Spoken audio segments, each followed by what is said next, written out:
into it, where the males are given this high esteem. They are regarded as being above the women. So is that our culture? Are you sure it's part of yes, we are living in a patriarchal society. I don't believe that. Yes, we are.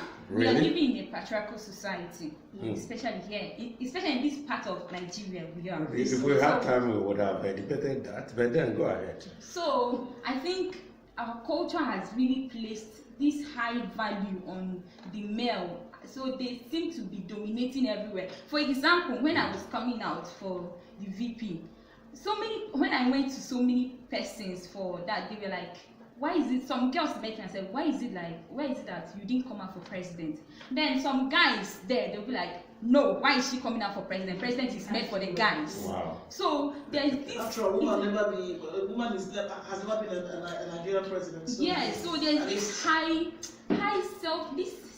self-esteem that guys they were brought up, even in the family. The way my dad talks to me is quite different from the way he talks to my brother. He'll be like, you are the head of this family. If I'm not here tomorrow, you have to man this home and all that. So I think this inheritance too.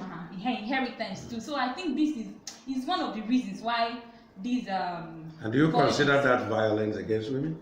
Yeah, because it gives them the edge. Wow. It gives them the edge, because sometimes, okay, in a family where the woman is being beaten up every day, she won't talk because she doesn't want to expose her weakness or her family to the society. So she hides all those things inside her.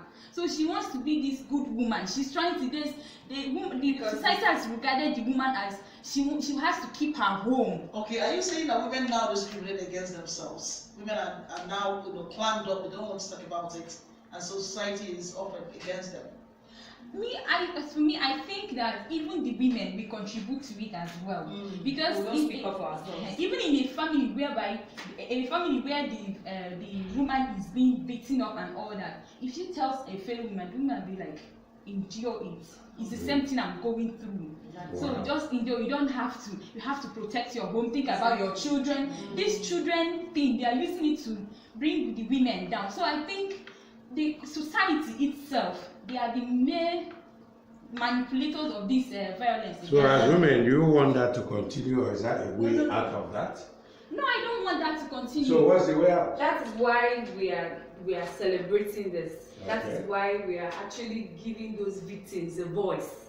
We want them to speak up. We want them to talk. Do you understand? So that this thing will stop. It has to be. It's becoming a problem. Even the upcoming children, even the girl child that are being raped. Very young people. You know, they have this relentive spirit, because how will I talk to my mom about this? That my uncle is molesting me, my auntie or even my cousin is doing this or that. So, we need to